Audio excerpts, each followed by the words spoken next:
आग के अंदर कूदने वाले खेल में हिदायत देने वाले की क्या जरूरत। प्रेम की अर्थी को दूसरे के कांधों से क्या सरोकार। ये लाश तो जिंदगी भर हमें अपने ही कांधों पर उठाए फिरना होगी। मुमकिन है औरत की आंखों में आप आंसू जरूरी ख्याल ना करें, पर मैं आंसुओं को हटाकर औरत की आंखों का तस्वुर ही नहीं कर सकता।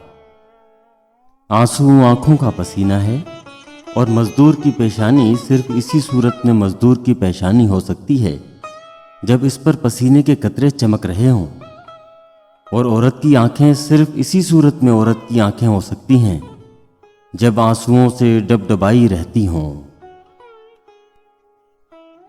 जिस तरह बाज बच्चे वक्त से पहले पैदा होते हैं और कमजोर रहते हैं, इसी तरह वो मोहब्बत भी कमजोर रहती है जो वक्त से पहले जन्म ले।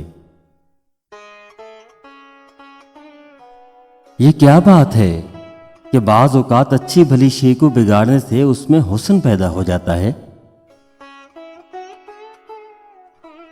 अगर तुम मुझसे कभी कभी नफरत ना करो तो मुझसे हमेशा मोहब्बत भी नहीं कर सकते। इंसान इसी किस्म की उलझनों का मजमुआ है।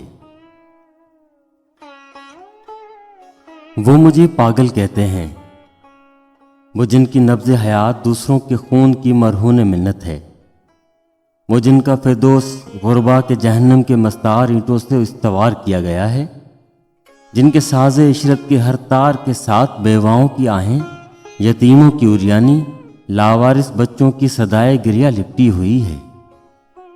कहीं मगर एक ज़माना आने वाला है जब यही परवरदा है गुर्बत अपने दिलों के मुश्तरका लहू में उंगलियां डुबो डुबो कर उन लोगों की पेशानियों पर अपनी लानतें लिखेंगे।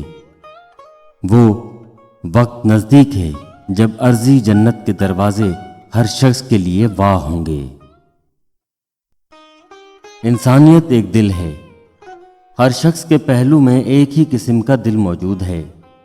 अगर तुम्हारे बूट गरीब मजदूरों के नंगे सीनों पर ठोकरें लगाते हैं, अगर तुम अपने शहवानी जज्बात की भड़कती हुई आग किसी हमसाया नादार लड़की की अस्मत दरी से ठंडी करते हो, अगर तुम्हारी गफलत से हजारहा यतीम बच्चे गहवारा जहालत में पलकर जेलों को आबाद करते हैं, अगर तुम्हारा दिल काजल के मानंद स्याह है, तो ये तुम्हारा कसूर नहीं। ऐवान मुआशरत ही कुछ ऐसे ढब पर उस्तवार किया गया है कि इसकी हर छत अपनी हमसाया छत को दाबे हुए है, हर ईंट दूसरी ईंट को। जो शख्स जिंदा रहने का सलीका नहीं जानते, उनके लिए जिंदा रहना भी मौत के बराबर है।